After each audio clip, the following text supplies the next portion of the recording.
The Newsday continues here on One News Now. I'm Riza Diaz. Janet Napoles and former Cagayan de Oro Representative Constantino Haraula have been convicted in connection with the pork barrel scam. Sandiganbayan found them guilty of 3 counts of each of graft and malversation of public funds, for which they will be imprisoned for up to 10 years for each count of graft and up to 18 years for each count of malversation. Haraula was also convicted of 3 counts of bribery, while Napoles is still facing various charges along with several incumbent and former lawmakers in connection with the PDAF scam. The cases arose from the alleged misuse of Haraula's 28 million peso Priority Development Assistance Fund or pork barrel in 2007. IATF and NTF officials inspected the cold storage facilities of Royal Cargo as part of the government's preparation for the arrival of COVID-19 vaccines. The facility can store vaccines that require a temperature of -70, -20, and 2 to 8 degrees. It can also store up to 2 million doses in February and another 8 million doses from March to April. Royal Cargo also has a refrigerated container truck with a maximum temperature of -75 degrees, which will be used to deliver the shots in remote areas. But the selection of the service provider still has to undergo the bidding process. Now, amid threats of the new COVID variants, the government has relaxed its border control and will now allow foreigners to enter the country. But what are the procedures, requirements, and limitations? Here's the report by Maricel Halili. Never mind the threat of new COVID-19 variants. The government has opened the country's borders for more foreign arrivals starting February 16. Those with valid visas issued as of March 20, 2020 will be allowed to enter the country. The same applies to foreign nationals with special residence and retiree visas. Upon arrival, they only need to present an entry exemption document to immigration. They also need to have pre-booked accommodation at government-accredited quarantine hotels or facilities. They will also be subjected to COVID-19 testing on the 6th day. Leisure travel is still not allowed. Presidential spokesperson Harry Roque says the move is in line with existing immigration policies. Ang Commissioner of Immigration ay mayroong eksklusibong prerogative na makapagdesisyon tungkol sa waiver o recall ng exclusion orders ng lahat ng mga dayuhan na pumapasok. Based on immigration guidelines, those who can enter the country with visas are foreign diplomats, airline crew members, traders, and those with foreign seafarer visa. Foreigners with Filipino spouses and children are also allowed. Government officials and employees may now also travel on official business. They are not required to undergo testing or quarantine protocols set by local governments as long as they present identification and a travel authority. But they still need to undergo symptom screening. Rational naman po kaya natin ito ginagawa. Usually, for business purposes, ang mga government officials. In an interview with One News, Dr. Ron Jean Solante, infectious disease head of the San Lazaro Hospital, says the move doesn't necessarily mean the government is being complacent. I think there are protocols here that we still follow despite opening up this restriction of foreigners, no? And one of that is really screening them for possible signs and symptoms. He adds relaxing travel restrictions may be a welcome development now that infections have stabilized. Our case has more or less stabilized, and this is something that looking forward while we are waiting for the vaccines to come. The national government has also granted the request of Baguio City for its hotels to accommodate leisure travelers. But Malacanang noted that health protocols and contact tracing measures must be strictly observed. For News 5, Maricel Halili, we are One News. 4 new priority hospitals were added to the 4 others earlier identified to be the recipients of the initial supply of vaccines. Vaccine czar Carlito Galvez named National Kidney and Transplant Institute, Philippine Heart Center, Vicente Soto Memorial Medical Center in Cebu City, and Southern Philippines Medical Center in Davao City as priority hospitals in the National Inoculation Program. That's in addition to the PGH, Jose and Rodriguez Memorial Hospital, and Sanitarium Lung Center of the Philippines, and the East Avenue Medical Center. Galvez added that that while the vaccine supplied from COVAX will be allocated for healthcare workers, shots procured by the national government will be used to inoculate public officials.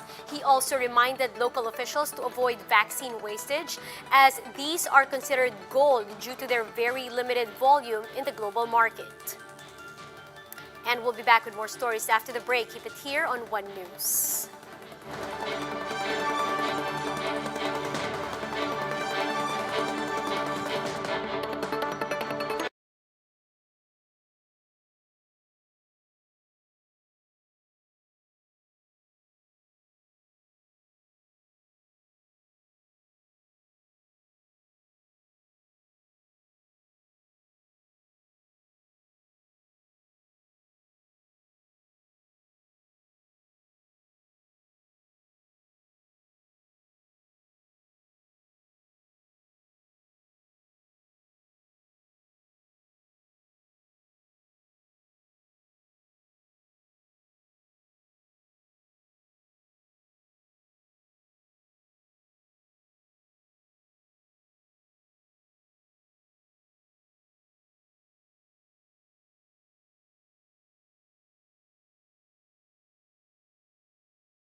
You're still watching One News Now. I'm Riza Diaz. Here are other stories from around the world.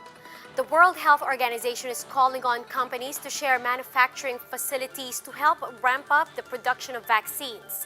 WHO Chief Tedros Ghebreyesus said that almost 130 countries have yet to administer a single dose of vaccine, noting the shortage in vaccine supply. Brazil is in talks with Russian and Indian vaccine manufacturers to procure an additional 30 million doses of vaccines. Currently, only UK's AstraZeneca and China's CoronaVac shots have been permitted in Brazil for its mass vaccination. Now, over in China, people are gearing up for the upcoming Lunar New Year. They have started preparing festive delicacies and rehearsing folklore performances for the celebration, but with COVID-19 precautions still in place. Now, a doctor said medical experts should be in charge of the COVID-19 vaccine messaging in the country. In an interview with One News The Chiefs, UP College of Medicine professor Francisco Tranquilido said it's important for the public to get details on the incoming vaccine from actual health experts. Tranquilido noted that other experts like politicians or lawyers can still help when it comes to promoting vaccination. But when it comes to crucial vaccine information, the government must leave it to the health experts.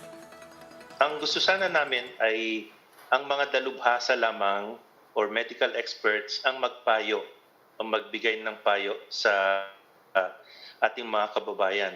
Sapagkat tingin namin kami ang mas nakakaalam kung ano ang mas epektibo, kung ano ang mas nararapat na bakuna para sa ating mga kababayan. Meanwhile, Ibon Foundation Director or Executive Director Sunny Africa believes the government is only focusing on the vaccination program to cover up the country's lack of testing and contact tracing. Africa noted that this would lead to long-term damage. If we keep talking about the vaccine without talking more about proper testing, tracing, more selective isolation, quarantines and isolation, the damage is going to happen while we're waiting for the vaccine. And the barb's going to be much bigger kahit nandun na yung vaccine. The newly minted Armed Forces Chief slams NTF-ELCAC spokesperson Antonio Parlade for red-tagging a journalist. This also did not sit well with senators and journalist groups. Marian Enriquez tells us why. Exercise due diligence. This is the first instruction of new military chief, Lieutenant General Cirilito Sobejana, to the armed forces. The reason of our existence is to serve the people and secure the land. No threatening among our constituents. Kasi paano kami maging effective public servant if we threaten unless they are identified as enemies of the state. Recall that Lieutenant General Antonio Parlade Jr., spokesman for the National Task Force to End Local Communist Armed Conflict, or NTF-ELCAC, accused a journalist of serving as a propagandist for communists. He threatened to file charges against Inquirer.net reporter Tech Torres Tupas. Tech wrote an article on two Aita men claiming to be victims of illegal arrest and torture by soldiers in Zambales last year. Parlade branded the report as fake and propagandist. Some senators are calling on the Defense Department to axe Parlade. On Twitter, Senator Kiko Pangilinan urged Defense Secretary Delfin Lorenzana to show Parlade the door, as he did to former AFP Intelligence Chief Major General Alex Luna. Luna was relieved from his post over a list tagging several University of the Philippines alumni as members of the New People's Army. Senator Panfilo Lacson meanwhile said Parlade's remarks are uncalled for and totally unnecessary, especially as the hearing of petitions against the Anti-Terrorism Act are ongoing. He said Parlade's actions may undermine the controversial law. Journalist groups also condemned Parlade's accusation. The National Union of Journalists of the Philippines says the threats are directed not only to those questioning the ATA, but also those covering the proceedings. The group adds, Parlade's actions speak loudly as to how the measure may stifle dissent. The Justice and Court Reporters Association also calls Parlade's new tirades utterly unacceptable. The reporters say if Parlade read the report, he would know that Tupas based her article on a petition filed at the Supreme Court. They are demanding that Parlade apologize to Tupas. Meanwhile, Center for Media Freedom and Responsibility Board member Vergel Santos says Parlade should be relieved from his post. Sunod-sunod na yan no ha? At saka wala namang nagkakamali dyan. Yan no? Hindi naman po pwedeng nagkamali yan. Mahirap namang sabihin na si Parlade lang may gusto niyan, no? Ano ba naman si Parlade sa Rimen? Santos adds that Parlade's actions are meant to sow fear as the nation is dragged towards dictatorship. For News 5, Marian Enriquez, we are One News. And those are the top stories of the hour. Join us later at 12 noon as we continue to monitor the day's biggest stories. You can also catch One News on Signal Play app. Register for a free account now at www.signalplay.com and stream One News live anytime, anywhere. I'm Riza Diaz. We are One News.